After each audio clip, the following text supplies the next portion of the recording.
landing with that down B yet again, but, you know, if DDD's combo food, you know, NogoodNik's doing a really good job of staying off the menu.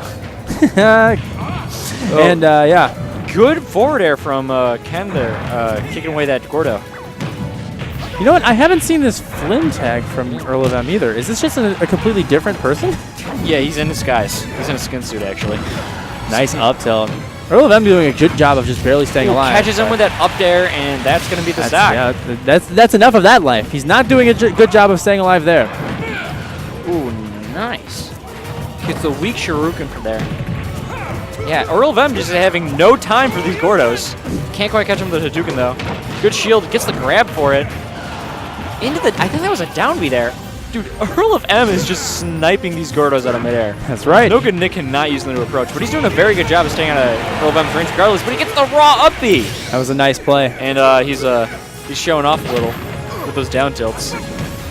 Interesting recovery there. Ooh, that multi-hit to fade the down B. Very good option from NogoodNik there. But he gets nice little combo. Triple down tilt in the Hadouken. Good play, and he's evening things up in a big way here. Nick is just so difficult to ledge guard.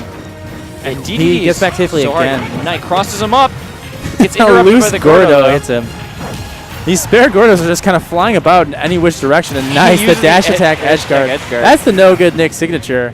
And a pretty nice lead for NogoodNik, who is a heavy and should be able to survive pretty well. Yeah, it's got to be scary to be off stage against a center stage DDD there. Earl is sticking to him well as he's landing, though.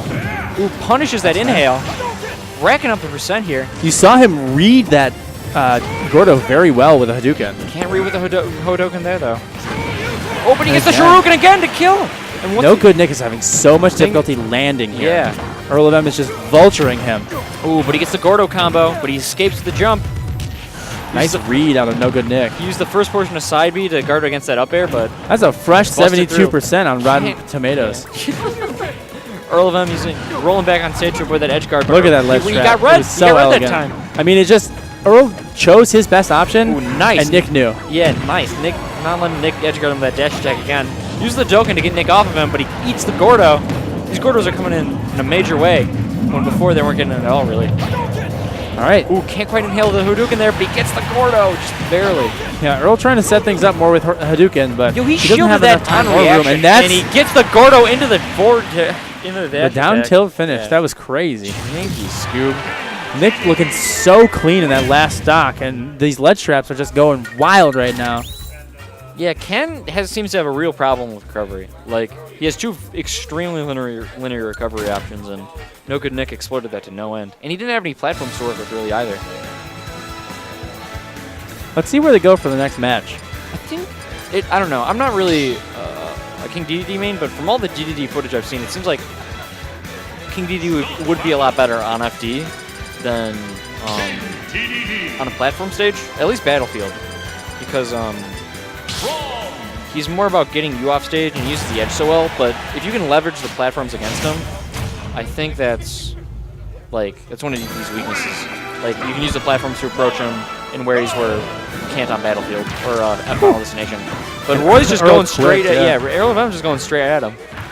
Almost went Roy there, I believe, but yeah, I mean Roy and Crom players play Roy. It's just kind of how it is. Yeah. And people are starting to migrate to Roy, but some of the diehards are sticking with their faith. Yeah. Earl has a wide roster, and wow, look at this 90% lead.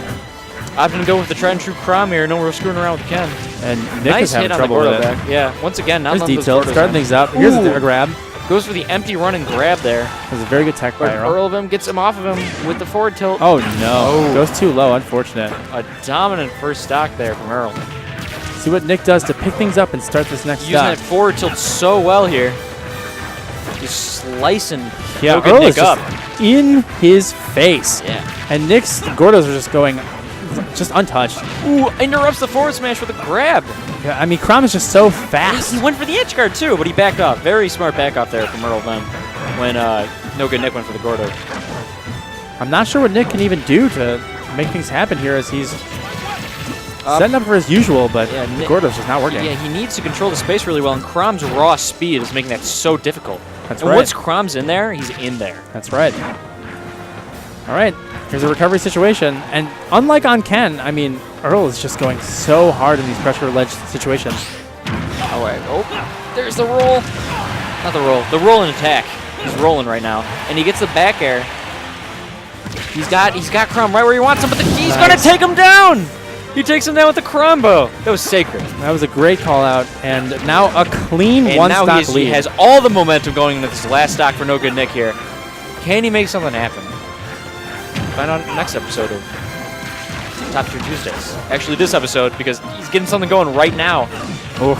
He's not getting a second of downtime to work with. Yeah, Nick tried, and he just keeps getting punished every time he pulls out a Goro. Yeah, that Gordo. Earl is waiting for it. I mean, it might have worked against Ken, but Crom is so much faster. And Earl has that download now that he sees what Nick is going The for. perfect shield into the up tilt. Or I believe that was a forward tilt. Whatever. It sends you up. He and goes he gets the combo again. And that's it. That's going to seal the deal. Wow. He looks pretty happy that he got that. Ooh. He did have the extra stock to try that. So. Well, yeah. So we see, yeah, that was really good. EarlofM really exploited DDD's like weakness in his recovery there, because DDD has so many jumps, but his airspeed is so slow. So if you can just like get in DDD's face in the air and get the combo, like he's just waiting for it. He's just sitting there. Yeah. He really can't control his like direction in the air that well. And his hitboxes don't line up well with Crom's approach vector. You know, he wants to get right below and beneath you, right in front of you. And you know, what's DDD going to do against that? Nair? It's going to clank at best, but likely it's just going to get beaten out by Crom's forward air.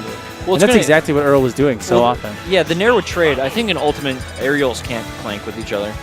That's right. So the disjointed hitbox of Crom is going to just hit DDD right in his hitbox. Yeah, because range trumps. If two things would trade, but one has more range, I think the thing with more range wins. That's right. I believe that's usually how it goes. I mean, here we go, Smashville. Interesting pick from NogoodNik here. Right when I was saying platforms are bad for DDD, I guess he's going to prove me wrong. He knows more about the character than I do, unfortunately. And he's going to really make advantage of this odd platform setup. That's right. Smart pick here. Town and City. Nice. And now he's using out. fair too. Yeah. I think good adjustment from NogoodNik. Yeah, he has to play much more of an aerial game and less of a campy game than he was here, because that Gordo move is so laggy, and Crom can really just get in and punish. Playing smart, he's sandbagging and just holding back for as long as he needs. But he's getting some combos started, but NogoodNik air dodges out, uses the super armor and the upbeat to recover pretty safely there. Earl is playing patient to match Nick's patience. It's a 2-air trade. Who can't quite catch his own Gordo, though. But he does nail EarlofM there. And that's almost it. He goes for these fairs. Suddenly, with the use of the fair, NogoodNik looks so alive in this set. EarlofM's Crom is so slippery, and his movement is so tight.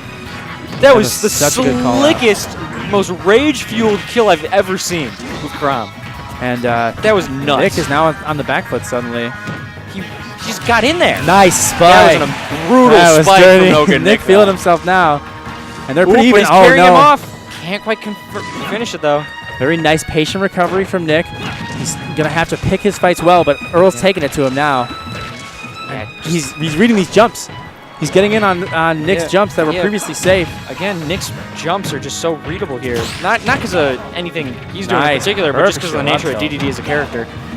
Up tilt bailing him out now. Yeah. Oh, but he gets the down air into the forward air? That's right, and each time Nick adapts, Earl adapts in kind. Nick needs to have the last word if he wants to take this one home. It's so back and forth. But they are at 2 stocks each. Nice. The hammer hit clips him. Ooh. Drop shield to the last second. Earl can't believe it. He gets the ether there.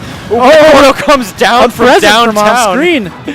What do we have here? Dropping bombs, but Earl drops the forward air. Falling forward air to take the stock. Walk-off fair is so good. And now, just like last stock, Nick needs a quick response. And Earl's got that rage, too. Crom is already deadly against DDD, but once he's got that rage-fueled knockback. And he just broke up Earl's back air. There's a bear. But he can't. Every hit NogoodNik gets that doesn't kill almost makes it worse for him in a way. Almost. Earl is already at kill percent, but each spare hit that doesn't confirm into a kill just gives him more rage. But he gets him with a Gordo there. Yeah, he's got him on the back foot. And now here's Earl getting set up. He's going to try and read the grab. Nick spaces him out. So close to this kill, but he needs it so soon. Ooh, slices the Earl is just noping everything he does. Ooh. Wants the up B kill. Can't quite get it, but he lives. That micro was so precise. He went in there for as long as he could. It really is a battle of Earl's cleanly. micro versus Nick's strategy. And there's an up tilt. Finally taking the stock down. 89%. Not terrible. He's a survivable character. Now it's back to the same thing we saw in the first stock.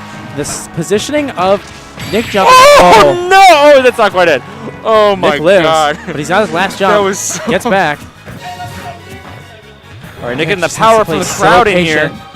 But, ooh, nice perfect shield. But Perfect shield in response. Ooh, the second he drops shield, Earl's in there with the forward tilt. Just fishing with him. Nice. Uses the NogoodNik Gordo secures to cover the ledge recovery, yeah. Wants to get more And here. Earl can't combo here him. because if he combos, he dies first. That's right. But Nick's coming down. He can't do much in the air, and he gets him off the top with the up air. Screen. Slicing up, serving up some penguin tonight here at Raid.